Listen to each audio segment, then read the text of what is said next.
माशाल्लाह अभी हम क्लैप करेंगे अपने लिए, मगर वो क्लैपिंग ऐसे हो कि हम चैंपियन हो, सबको पता कि हम चैंपियन बने। Okay guys, come on start. ભાઈ ક્યાં થાય એ શું હતું આ આપણે ગુજરાતીમાં પેલું કહેવાય છે ને કે મોરે મોરો કંઈક એ જ પ્રકારનું પરફોર્મન્સ આપણને પાકિસ્તાન સામેથી જોવા મળ્યું હતું. યસ, ફરી એક વખત T20 વર્લ્ડ કપની મેચમાં ભારતની ટીમે પાકિસ્તાનની ઇજ્જત ઉતારી નાખી છે. શું આવી મેચ કરવા માટે પાકિસ્તાનની ટીમ આટલા બધા દિવસથી ડિમાન્ડ અને આટલો મોટો ડ્રામા કરી રહી હતી? આ મેચ નહીં ભાઈ, સૌથી મોટું મિસમેચ હતું અને ક્રિકેટ નહીં, સૌથી મોટી મજાક હતી. ઈશાન કિશાનની તાબડતોડ 50 હોય કે પછી જસપ્રીત બુમરાહ, હાર્દિક પંડ્યા અને અક્ષર પટેલની ધારદાર બોલિંગ. ભારતની ટીમે વન સાઇડેડ મુકાબલામાં પાકિસ્તાનને હરાવીને T20 વર્લ્ડ કપના સુપર 8 સ્ટેજમાં ઓફિશિયલી ક્વોલિફાય કરી દીધું છે. ભાઈ ક્યાં ગયા પાકિસ્તાનના સ્પિનર્સ? બાબર આઝમની ઇનિંગના બૂઝબમ્સ કેમ ના જોવા મળ્યા અને કોણ બન્યું આ મેચનું પ્લેયર ઓફ ધ મેચ? બધું જ જોઈ લઈએ આ વિડીયોમાં. હેલો ફ્રેન્ડ્સ, મારું નામ ઈશાન જોશી છે અને તમે જોઈ રહ્યા છો ગુજરાતની એકમાત્ર એવી YouTube ચેનલ કે જ્યાં આપણે ક્રિકેટને લગતી તમામ વાતો ગુજરાતી ભાષામાં કરીએ છીએ. વિડીયો ચાલુ કરીએ એની પહેલા જો તમે હજી સુધી આ ચેનલને સબસ્ક્રાઇબ ના કરી હોય તો અત્યારે નીચે આપેલા લાલ બટન ઉપર ક્લિક કરીને ભાઈ સબસ્ક્રાઇબ કરી દેજો, કારણ કે હું ક્રિકેટને લગતા, T20 વર્લ્ડ કપને લગતા અને આવનારી IPL ને લગતા આ જ પ્રકારના ઇન્ટરેસ્ટિંગ વિડીયોઝ આપણી ગુજરાતી ભાષામાં રેગ્યુલર બનાવવાનો છું. ફાઇનલી T20 વર્લ્ડ કપમાં જે મેચની ઘણા બધા દિવસોથી રાહ જોવાઈ રહી હતી એ મેચ આજે થઈ પણ ગઈ અને પેલો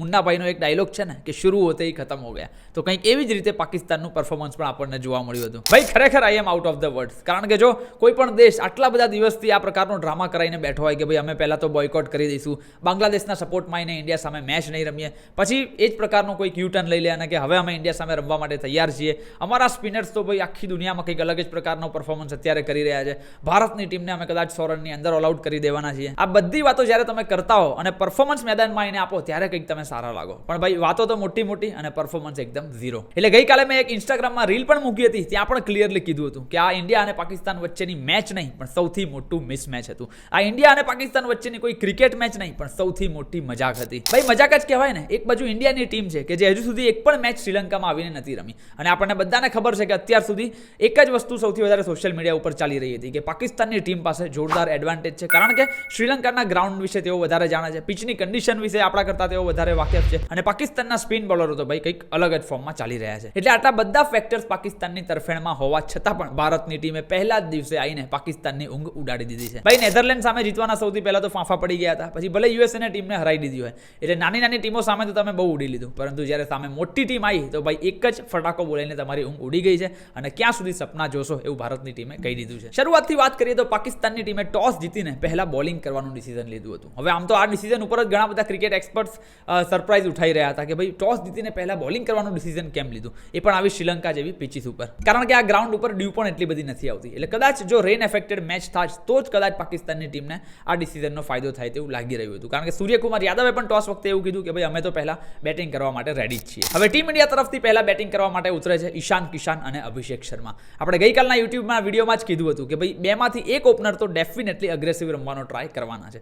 અનફોર્ચ્યુનેટલી અભિષેક શર્મા 0 રનના સ્કોર ઉપર આઉટ થઈને પાછા જતા રહે છે, પરંતુ ઈશાન કિશાન નક્કી કરીને આવ્યા છે કે ભાઈ આજે તો પાકિસ્તાનના ગમે તે બોલર હોય એ બધાને આજે તો છઠ્ઠીનું દૂધ યાદ દેવડાવી દેવાનું છે. ભાઈ જો ખરેખર ભારત અને પાકિસ્તાન વચ્ચેની આ મેચમાં કોઈ એક ફેક્ટર એવું હતું કે જે સૌથી મોટું ડિફરન્શિએટર રહ્યું હોય તો એ હતી ઈશાન કિશાનની ઇનિંગ. ભાઈ ઈશાન કિશાનની વાત આપણે ડેફિનેટલી કરવી છે. તમને બધાને ખબર હશે કે એક સમય એવો હતો કે વન ડે ક્રિકેટમાં ઈશાન કિશાને ડબલ સેન્ચુરી ફટકારી હતી, પરંતુ ત્યારબાદ રાહુલ દ્રવિડની કોચિંગમાં જ કંઈક એવું બન્યું હતું કે જેના કારણે કદાચ ઈશાન કિશાનને ટીમમાંથી બહાર થવું પડ્યું હતું અને ટીમ મેનેજમેન્ટ દ્વારા પણ એવું કહેવામાં આવ્યું હતું કે ડિસિપ્લિનરી ઇશ્યુઝના કારણે ઈશાન કિશાનને BCCIના કોન્ટ્રાક્ટમાંથી બહાર કરવામાં આવે છે. પરંતુ તેમ છતાં ભાઈ ઝારખંડ બિહારના આ છોકરાએ સહેજ પણ હિંમત હાર્યા વગર ડોમેસ્ટિક ક્રિકેટ રમવાનું ચાલુ રાખ્યું હતું. ઇનફેક્ટ સૈયદ મુશ્તાક અલી ટ્રોફીમાં તો ઈશાન કિશાનની લીડરશિપમાં ઝારખંડની ટીમે પોતાનું પહેલું ટાઇટલ પણ જીતી લીધું હતું અને આ ટુર્નામેન્ટમાં કેપ્ટન ઈશાન કિશાન જ સૌથી હાઈએસ્ટ સ્કોરર પણ રહ્યા હતા. એટલે ભલે ટીમ ઇન્ડિયાથી બહાર ચાલી રહ્યા હતા પરંતુ સતત ડોમેસ્ટિક ક્રિકેટમાં પોતાનું આઉટસ્ટેન્ડિંગ પરફોર્મન્સ આપી રહ્યા હતા અને પેલું કહેવાય છે ને કે ભાઈ જ્યારે ઉપરવાલા દેતા હે તો દેતા છપ્પર ફાડ કે હે. કોઈએ પણ નહીં વિચાર્યું હોય કે T20 વર્લ્ડ કપ આવતા પહેલા જ એકદમ જ ઈશાન કિશાનને ટીમમાં અંદર ઇન્ક્લુડ કરી દેવામાં આવશે. શુભમન ગિલનું થોડું આઉટ ઓફ ફોર્મ થવું, સંજુ સેમસનનું ટીમમાં આવવું અને સાથે સાથે ઈશાન કિશાનનો પણ નેશનલ કોલ અપ થઈ જવો. એટલે એક સમયે ભલે નેશનલ કોન્ટ્રાક્ટમાંથી પણ બહાર ચાલી રહ્યા હતા, પરંતુ હવે જ્યારે ટીમમાં સિલેક્ટ થયા છે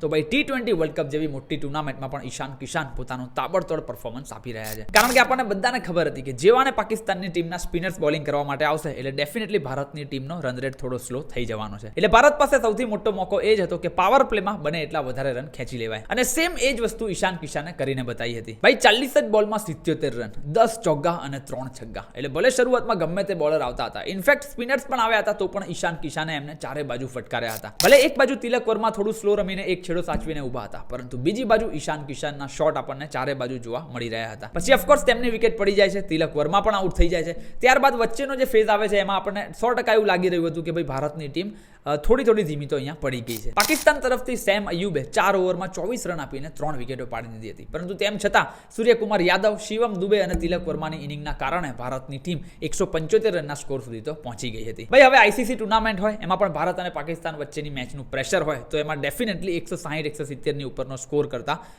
ફાંફા પડી જતા હોય છે. એટલે જો પાકિસ્તાનના બોલર્સની વાત કરીએ તો એમાં કેપ્ટન સલમાન આગાએ 2 ઓવરમાં 10 રન આપીને 1 વિકેટ લીધી હતી.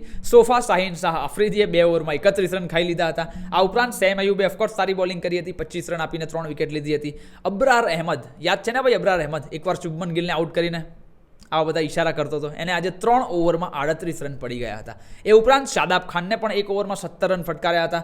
મોહમ્મદ નવાઝને 4 ઓવરમાં 28 રન પડ્યા હતા, અને ઉસ્માન તારિક, જે પેલો ભાઈ પથરા ફેંકવાવાળી સ્ટાઇલમાં બોલિંગ કરતો હતો, એને પણ 4 ઓવરમાં 24 રન આપીને 1 વિકેટ લીધી હતી. એટલે ભલે વાતો તો એવી જોરદાર ચાલી રહી હતી કે પાકિસ્તાનની સ્પિન બોલિંગ એટલી બધી ખતરનાક છે કે એ ટીમ ઇન્ડિયાને ડેફિનેટલી હેરાન કરી દેવાની છે, પરંતુ તેમ છતાં ટીમ ઇન્ડિયાએ 175 રન 20 ઓવરમાં ફટકારી દીધા હતા. હવે આ ટાર્ગેટ કેટલો મોટો હતો એ જસપ્રીત બુમરાહ અને હાર્દિક પંડ્યાએ ફક્ત 12 જ બોલમાં આપણને બતાવી દીધું હતું. યસ, એક્ઝેક્ટલી 12 જ બોલ. 12 જ બોલમાં જસપ્રીત બુમરાહ અને હાર્દિક પંડ્યા બંને ગુજરાતીઓએ બતાવી દીધું હતું કે પાકિસ્તાનને તેમની ઓકાત શું છે. 12 બોલ 13 રન અને 3 વિકેટ. પહેલી ઓવરમાં હાર્દિક પંડ્યા આવીને 1 વિકેટ લઈ જાય છે, અને પછી બીજી ઓવરમાં જસપ્રીત બુમરાહ આવીને પણ 2 વિકેટ પાડી દે છે. એટલે ત્યાં જ લગભગ પાકિસ્તાનની કમર તૂટી ગઈ હતી, અને મારા મતે તો ભાઈ પાકિસ્તાનની ટીમ ત્યાં જ મેચ હારી ગઈ હતી. સાહિબઝાદા ફરહાન, કે જે જસપ્રીત બુમરાહને છગ્ગા મારવાના સપના જોઈને આવ્યા હતા, એ 4 બોલમાં ફક્ત 0 રન કરીને આઉટ થઈ ગયા હતા. એટલે યાદ છે ને, એશિયા કપમાં જ્યારે તેમણે જસપ્રીત બુમરાહને 1-2 છગ્ગા ફટકાર્યા હતા, તો પછી એના ઉપર તો ભાઈ મૂવી બનાવી દીધું હતું. અને આ વખતે પણ તેમનો એક વિડીયો વાયરલ થયો હતો, જેમાં એક પાકિસ્તાની ફેન તેમને કહી રહ્યા હતા કે ભાઈ જસપ્રીત બુમરાહને તમે બહુ બધા છગ્ગા મારજો, એટલે આ વખતે આપણે 32 કલાકની પિક્ચર બનાવવાની છે. फरहान भाई इस बार बुमराह को छक्के मार के ना पूरी 32 घंटे की फिल्म बनाएंगे इंशाल्लाह, छोड़ना नहीं. ભાઈ 32 કલાક તો શું, 32 સેકન્ડ પણ ઉભા રહેવું તેમના માટે ભારે પડી ગયું હતું. ત્યારબાદ સસ્તા અભિષેક શર્મા, સેમ અયુબ પણ 2 બોલમાં 6 રન કરીને આઉટ થઈ જાય છે, અને તેમના કેપ્ટન સલમાન આગા પણ જસપ્રીત બુમરાહનો શિકાર બની જાય છે. પછી આવે છે ભાઈ આપણા ધુરંધર પાકિસ્તાનના કિંગ, ધ બૂઝબમ્સ ગાય બાબર આઝમ. ખરેખર આ મેચમાં એમના ઉપર એક્સપેક્ટેશન રાખીને પાકિસ્તાનની ટીમ બેઠી હતી કે ભલે શરૂઆતમાં 2 થી 3 વિકેટો પડી ગઈ હોય, પણ 170-175 નો ટાર્ગેટ એક એવો ટાર્ગેટ હતો કે જેમાં કદાચ જો બાબર આઝમે થોડી વાર પણ ઉભા રહીને એક ઇનિંગ બિલ્ડ કરી હોત, એક પાર્ટનરશિપ બનાવી હોત, તો કદાચ પાકિસ્તાનની ટીમ ત્યાંથી એક સારી રિકવરી કરી શકી હોત. પણ ભાઈ પાકિસ્તાનના કિંગ તો પાકિસ્તાનના કિંગ છે, એમને આવીને બહુ ક્રિકેટ રમવું ગમતું નથી, ખાલી આવીને ભાઈ દર્શકોને એમનું મોઢું બતાવીને પાછા જતા રહે છે. 7 બોલમાં 5 રન કરીને અક્ષર પટેલ બાબર આઝમના દાંડિયા ઉડાઈ કાઢે છે. એટલે જ્યારે તમારી ટીમના ટોપ 4 નો સ્કોર જ કંઈક આ રીતનો હોય, 0, 6, 4 અને 5, એક ફોન નંબર બનતો હોય એ પ્રકારનો સ્કોર કરીને જ્યારે તમારી ટીમના ટોપ 4 બેટ્સમેનો આઉટ થઈને ગયા હોય, અને હજુ તમારે 175 રનનો ટાર્ગેટ ચેસ કરવાનો હોય, તો ભાઈ ઓલમોસ્ટ તમે તમારી મેચ ત્યાં જ હારી ગયા છો. પછી તેમના વિકેટ કીપર ઉસ્માન ખાનના બેટથી આપણને 40-45 રનની ઇનિંગ જોવા મળે છે, પરંતુ ભાઈ 175 રનનો ટાર્ગેટ હોય એટલે ક્યાંથી ભેગું થવાનું હતું. કદાચ 2 વાર પાકિસ્તાનની ટીમને બેટિંગ આપ્યું હોત તો તેઓ 175 રનની આજુબાજુ પહોંચી શક્યા હોત. ભારતની સ્ટાર બોલિંગની વાત કરીએ તો એમાં આપણા ગુજરાતનો બંકો, બરોડાનો બંકો હાર્દિક પંડ્યા 3 ઓવરમાં 16 રન આપીને 2 વિકેટ લે છે. આ ઉપરાંત જસપ્રીત બુમરાહે પણ 2 ઓવરમાં 17 રન આપીને 2 વિકેટ લીધી હતી. નડિયાદના અક્ષર પટેલ વન્સ અગેન આપણા ગુજરાતી 4 ઓવરમાં 29 રન આપીને તેઓ 2 વિકેટ લે છે, અને વરુણ ચક્રવર્તીએ પણ 3 ઓવરમાં ફક્ત 17 રન આપીને 2 વિકેટો લઈ લીધી હતી. એટલે ઓવરઓલ જોવા જઈએ તો ભાઈ ભારતની સ્ટ્રોંગેસ્ટ બોલિંગ લાઇનઅપ સામે પાકિસ્તાનનો એક પણ બેટ્સમેન ત્યાં ઊભો ન રહી શક્યો હતો, અને છેવટે 175 રનના ટાર્ગેટની સામે પાકિસ્તાનની ટીમ 115 રન પણ ન કરી શકી હતી. 114 રનના સ્કોર ઉપર તેઓ ઓલ આઉટ થઈ ગયા હતા. બસ તો પાકિસ્તાન સામેની આ જોરદાર જીતની સાથે જ ભારતની ટીમ આ T20 વર્લ્ડ કપ 2026ના સુપર 8 સ્ટેજ માટે ઓફિશિયલી ક્વોલિફાય થઈ ગઈ છે. એટલે અત્યાર સુધી ટોટલ 3 ટીમો ઓફિશિયલી ક્વોલિફાય થઈ છે, સાઉથ આફ્રિકા, વેસ્ટ ઇન્ડિઝ અને ટીમ ઇન્ડિયા. હવે પાકિસ્તાનનો આગળનો રૂટ શું છે એની વાત કરીએ તો નામીબિયા સામે તેમને એક મેચ રમવાની છે. જો કદાચ થોડું ઘણું ઉપર નીચે થઈ ગયું તો પાકિસ્તાનની team Tata bye bye direct Karachi માટે જવા માટે ક્વોલિફાય થઈ જવાની છે. શું કેવું છે ભાઈ તમારું? કેવું લાગ્યું ટીમ ઇન્ડિયાનું પરફોર્મન્સ પાકિસ્તાન સામે? એમને નીચે કોમેન્ટમાં લખીને ખાસ જણાવજો. બાકી જો વિડીયો ગમ્યો હોય તો તમારા દરેક ગુજરાતી ક્રિકેટ પ્રેમી મિત્રો સુધી એને ખાસ શેર કરી દેજો. T20 વર્લ્ડ કપના આવા જ વિડીયોઝ દરરોજ આપણી ગુજરાતી ભાષામાં જોવા માટે અત્યારે જ આ ચેનલને સબસ્ક્રાઇબ કરી દેજો. મળીએ છીએ આપણે ફરી એક વખત આવા જ ઇન્ટરેસ્ટિંગ વિડીયો સાથે. ત્યાં સુધી આવજો.